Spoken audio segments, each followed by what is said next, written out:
It is your favorite nerdy girl here, Nerdy Girl Reviews, and we are back with another recap for a TV series of Pam and Tommy, currently streaming on Hulu. We will be recapping episodes 4 through 8. We'll pick up where we left off.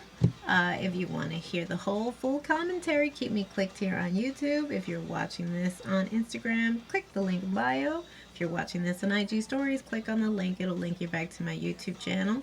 I'm also available on TikTok now under Nerdy Girl Reviews. And if you'd like to see my other reviews and recaps, you can catch me on sofritoforyoursoul.com. Stay tuned, y'all.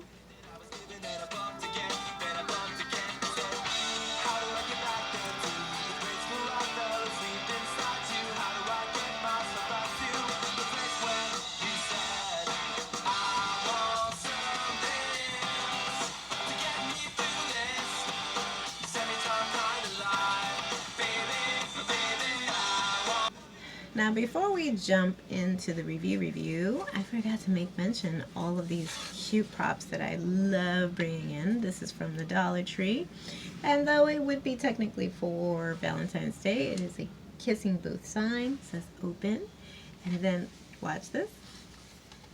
It says closed. Very cute and endearing. Also, I want to make a highlight that the microphone where you are listening to me through is from 5 and below. Now, last thing I'll mention before we really get into this review, because we must. I've had this wig for perhaps 3 or 4 years now, and it's always been the cute little bangs, which was very reminiscent of Pamela Anderson. I should have worn her with my first review. But nonetheless, I think it was also because this wig is very like pin straight. Aside from the little cute bangs, it has pin straight hair. And it is synthetic. Now, I always wanted these like really full, luscious, beachy curls, which is very reminiscent of Miss Pamela Anderson when she's on that beach from Baywatch, circa Baywatch. So I will say that there are plenty of tutorials on YouTube that you can find in YouTube yourself, but to get that nice beachy curl from a nice synthetic wig, you need to have a steamer. And I lucked out and I came across this one, and it is Conair at my local Target. Nothing incredibly expensive. If anything, this is very travel size, but it will accomplish the curl if you are really seeking this nice beachy wave. You can also use other instruments, but again, you have to be really cautious of the heat, because when it is synthetic, it can have the tendency to fry. So you don't want to fry your wigs. Now let's jump into this review. Nosedive, yes. Now, as we jump in from episode 4 to 8, let's just make clear that we have a very outstanding soundtrack of what that point in time, that time capsule of what was 90s music. We see also kind of the pitfalls, aside from the pitfalls of having this relationship that was, to be perfectly honest, too rushed. I get it. First love at first sight. These two were romantically linked, very much in love and lusted each other, but did they necessarily know each other? Not really. And she, believe it or not, regardless of her background and Playboy, she was pretty much a wholesome girl. She, even though she had augmented her appearance, which was based on trying to get the attention, but not attention that you would think, but rather just to break her way into Hollywood. Again, it's this series, no matter how much I'm sure that has been upsetting for her, because she is still alive and she is seeing this series play out without her consent. She did not give her blessing to reopen this wound. But it did not benefit her, but I think it gave more perspective on how she suffered. And it wasn't, I think at the time, because we didn't have the knowledge that we have now, and we weren't able to Google necessarily everything at that point in time, we didn't know what she was going through. Yes, I get it. Not a lot of people You know, most people don't feel any kind of way in terms of celebrity. They live very well. They live in the lap of luxury. Boo hoo. Oh wow, you feel, you feel hurt or whatever the case may be. But at the end of the day, they are human beings that people need to take into consideration, that people are trampling over their feelings and their emotions for mere entertainment. And how very much the patriarchy is, and it was at an all-time high. We're talking about the 90s, where nothing necessarily was questioned. Old ways of functioning in Hollywood were always applauded. Nobody cared, really had much sympathy for her.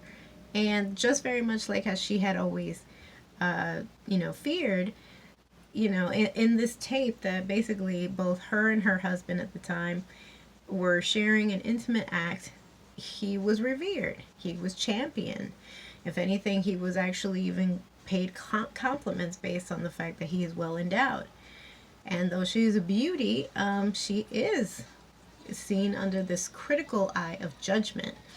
Almost to the point where when the footage had gotten all out there, and then we have our Rand Gutier, still doing his business, his disgusting side hustle, then went out of his hands. It went out of his control. For some reason, he thought that he was going to be able to capitalize on something that he stole. That wasn't your property, and definitely not your business to sell. And though we do understand why he did it, perhaps, yes, because Tommy, stiffed him, or whatever the case may be, it was not your place to do that. And karma hits him back hard. In the last couple of episodes, you can see that he had repercussions for what he set out in the universe. So he can't believe that something that he stole, that he was profiting off of, that other people had gotten their hands, their grubby hands on it, and were making profit as well. Again, we only know that legally it made $7.7 million. We don't even know about the underground percentages of what money it made, But soon after, because of this particular case, I think that's when things started to be better regulated. Like I mentioned in my last video, what is legal? What can you legally, display or sell, or what is considered privacy? In the case where she's grilled, I mean, you feel for her. She's pregnant. She's already going through a lot. She's being rejected.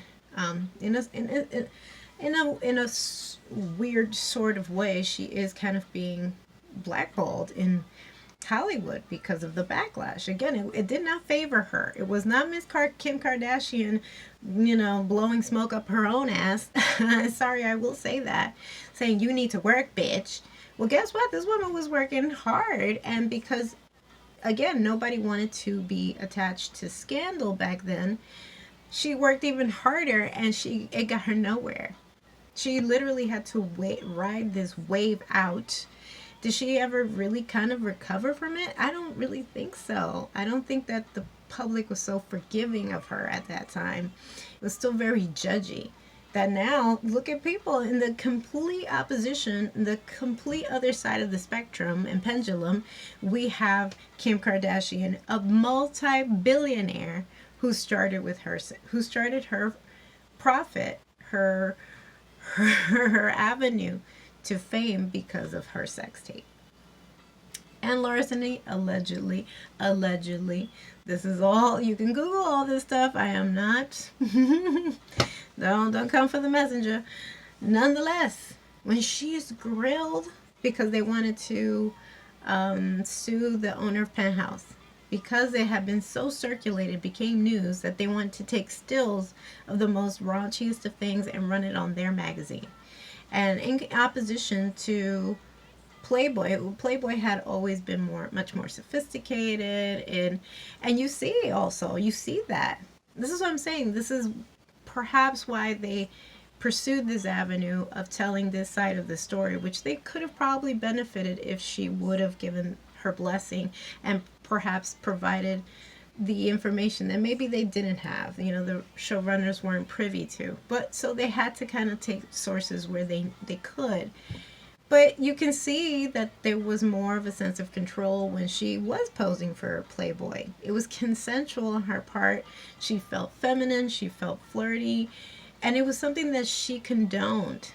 But taking those stills and the whole entire world seeing something that was not meant for the world to see felt very much like a violation. And though I can see that perhaps Tommy was upset, but did he, to this day, sorry y'all, this is going to upset people, but to this day, he doesn't get questioned about it. You know, this tape is how old? I think it's more than 30 years old and has circulated the globe, and she still gets grilled. This woman is in, like, what, her 50s or 60s now? Still looks decent. Has remarried a number of times, still looks very good looking. But she still to this day gets grilled. Is that fair? Like as if it had never existed before her. Celebrity sex tapes had always existed. But again, because it was the most outrageous, because it had that connotation, because she came from Playboy and then Baywatch, she has stints in Married with Children, like little small parts. And yeah, she may have been lingerie, but again, it was something that she had full control of. And she didn't have that control here. It kept expanding. It kept blowing up. It looked like literally like a virus, like something that was like well contained on a tape, then got re-reproduced, and then it hit the web. Amazing. And how, like, also you see these instances of how the web was just starting out. Like people had no clue. They were like, type in what is a modem? People don't even understand what that is. People don't understand that it was really not something that was at your fingertips. We worked our way. We evolved from that point. But you could see, like, the beginnings of what the monster that we all carry in our pockets. You know, we can't live without the phone, the laptops, the tablets. How they've basically chained us to these technologies. But it's like yes and no, because at the same time, if this video has circulated at this point in time, she probably would have had a voice that she was very limited to. It was only to her publicists and her lawyers and perhaps the news outlets. But now that Twitter is so readily available, and yes and no, because it can sometimes bite you in the behind if you don't know how to work it. But yeah, I think she could have had a little bit of an avenue and people would have maybe been more sympathetic. Lord knows, again, forgive me, my ignorance. I thought that they had purposely leaked it. Everybody thought that. And so